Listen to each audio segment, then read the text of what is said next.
the guy that asked about lobstering. Yes, now this.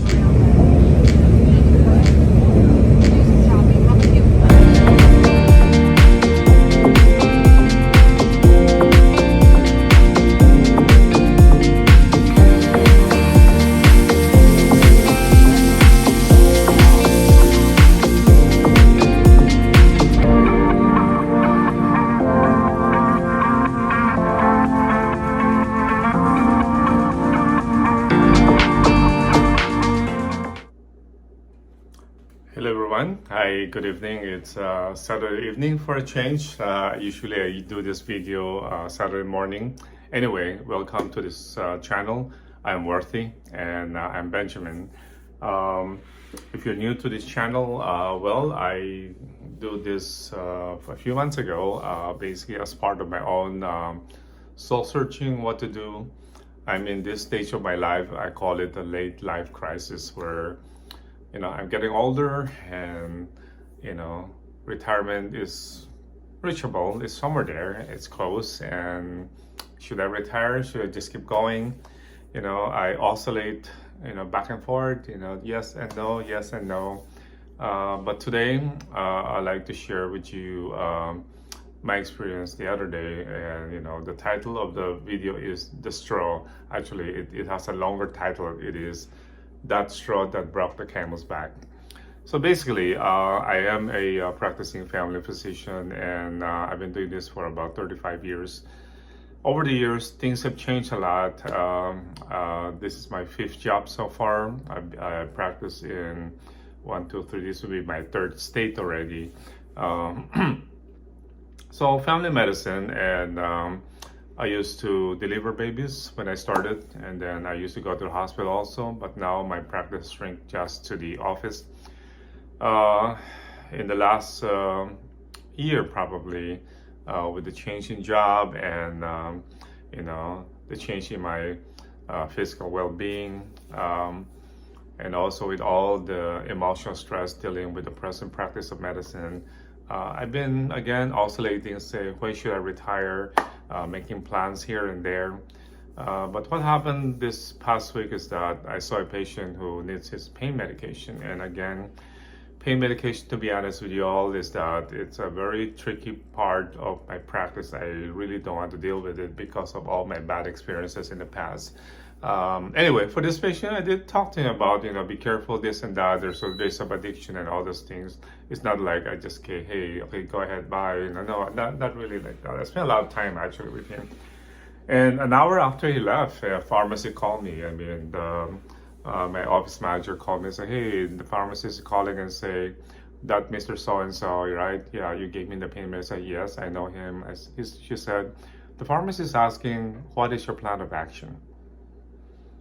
I understand that in this day and age, there's a lot of this cross-check. I heard later on that the pharmacist was suspicious because she thought that the last time she saw the patient, he's doing well. So I think there's a suspicion that maybe he's, faking it. And again, there's a lot of stories like that. People just sell it and all those things.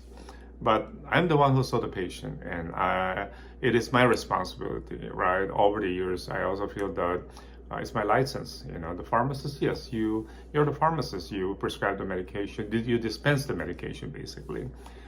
Thank you for the notice, but it did offend me actually, right? Because over the years, there's just so many people try to tell me what to do, and that's basically what I do every day in the office. A lot of times I feel that my hands are tied, and my boss tells me what to do, Medicare tells me what to do, the insurance company and the other pharmacists telling me what to do, asking me all these questions. So for me, that was the last straw that broke the camel's back, which means that I look at the budget. I look at what I have saved so far. I look at what I'm going to have in terms of Social Security. I'm at the age that I can retire, right? Today, if I want to. So, yes, all things considered, when I look at the number, I ask myself one question. If I were to retire next summer, and that means I have to break my contract with my boss, that means I have to pay other you know, things that I need to pay, and how much would that cost? Well, it is a 6-digit US dollar, right? And I asked myself, am I worth that amount of money? Basically, for my peace of mind, am I willing to use that money and set me free? And like I said, I don't want to deal with all these things anymore. You know, for my well-being, is it worth it though? And just like the title of this channel, I am worthy, and that's the message I've been telling myself. You know, over the years, I remember waking up at 2 in the morning in a small town with 8,000 people delivering babies. I remember when my daughter was sick, and you know, I tried to decide, hey, should I stay home, take care of her, or go and take care of my patient? I remember when I used to be in the hospital where I slept in ICU because the patient was in a critical condition. I didn't go home that night. So over the years, I donated, I given my life energy to my patients, to my family. And, you know, come to think about it, the average age in America right now is 72 years old.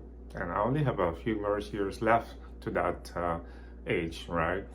So why not spend that money? You know, it's not gonna be the total of my saving.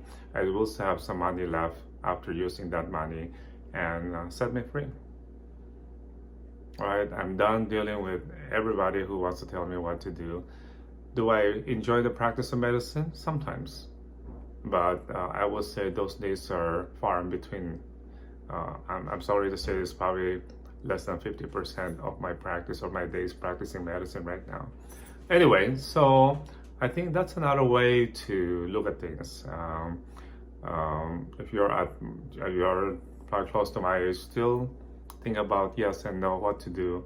Probably that's something to think about. You know, put a dollar amount there. That's what I did when I look at that amount of money, 6 digits, and I look at myself and say, you know what, my life, my health is worth that money, or even more actually.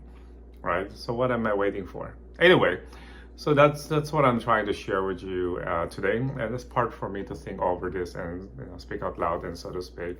And my wife is supportive of that, so probably that will happen. Okay, if that happens, then probably the continuation of this program or this channel will be, you know, what I do after retirement. Right? Anyway.